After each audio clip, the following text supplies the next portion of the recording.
Hello and welcome to this week's episode of the Content Classroom.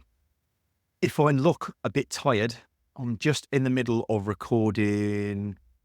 I'm gonna guess at 20 episodes of our podcast in 14 to 15 days, work days that is.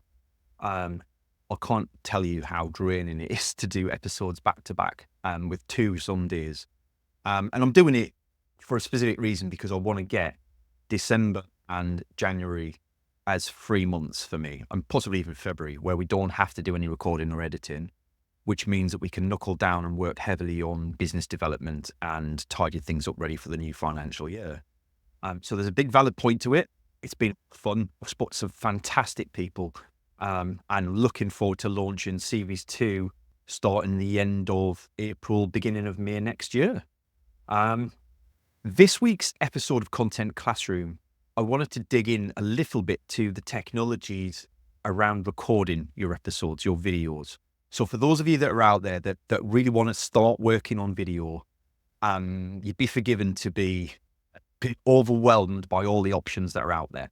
And half of the clients that I speak to, or the people that run other podcasts and things, just haven't even got an awareness of half of the tools that are out there that they could be using. I've spoken about these in the classroom before, but I want to recover them with a little bit more understanding of why they're particularly good at what they do. And the first thing I'm going to say is it really depends on what kind of video you're recording. So a lot of people are very uncomfortable with a monologue style video just like this. If that's the case, you're going to move on to section 2. Section 1 is all about if you're recording monologue like this, then you are absolutely fine. And I'd actively encourage you to an extent to record locally on your computer.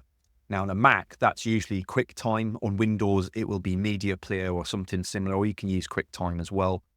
And that will record in high definition, as good as you can get it from your web camera, and your outputs will be as good as anybody else's, right? There is absolutely no harm in recording those.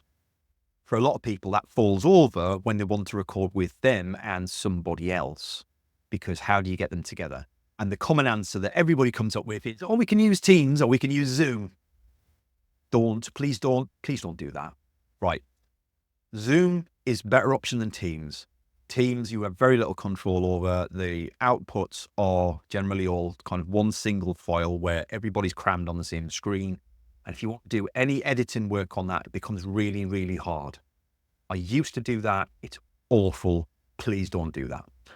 Zoom, to an extent, if you go into the settings in the background, and I will share a link to an article where it shows you how to do this, you can set it up to record a file upload locally, so that when you're recording on camera, you're actually getting a good quality version of that downloaded onto your computer. And you'll have to ask your guest, I believe, if my memory serves me right, I don't do it this way myself, you'll have to ask the guest to then send you their file because it'll record locally for them as well. Again, great quality files. The only downside to doing it that way is when you come to edit, you have to align both of those videos together, which is horrible. Quick pro tip, clap at the beginning of your recording so that when you put it into your editing platform, which I'll discuss in a second, you can align that sound wave of the clap so that both the videos are aligned. That is really hard to do without that clap. I didn't realize why movie editors, movie producers had the clapper board to start with. I had no idea. I do understand it now. So that's my advice for that.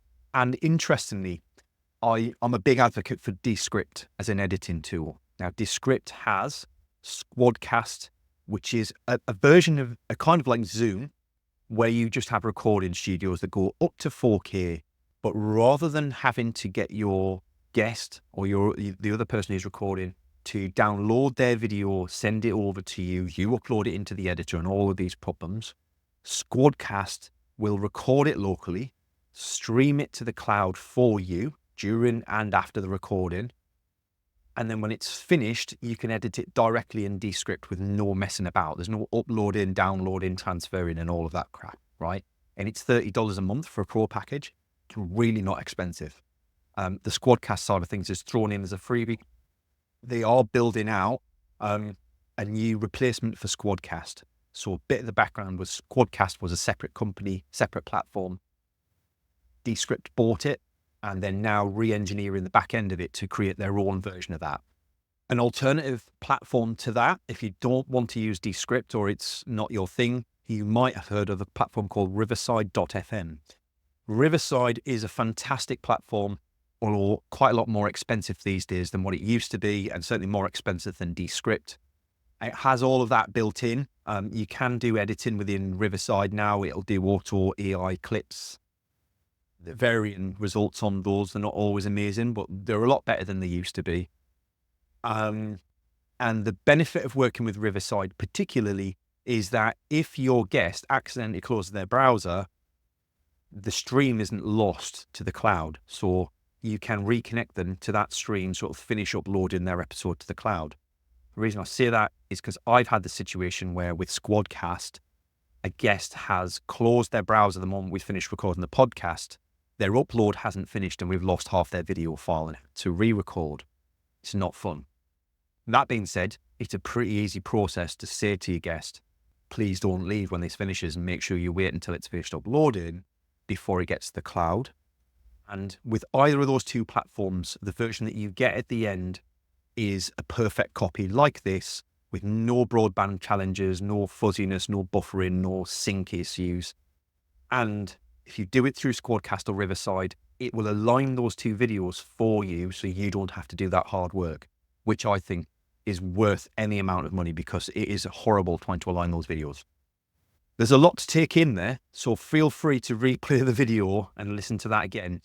It takes a couple of times of going through that to understand what the benefits of each are, but hopefully that gives you some ideas as to which option's right for you, whether you just carry on using Zoom. And incidentally, Descript now syncs with Zoom, so you can actually get the Zoom recording straight into Descript without having to upload those as well. So that might be a further option for you to combine too. Hope that's helpful. Let me know if you've got any questions or if you're confused about things. I'm happy to kind of spell things out in a bit more detail privately or on an email. And good luck with your editing. See you next week on Content Classroom. Bye-bye.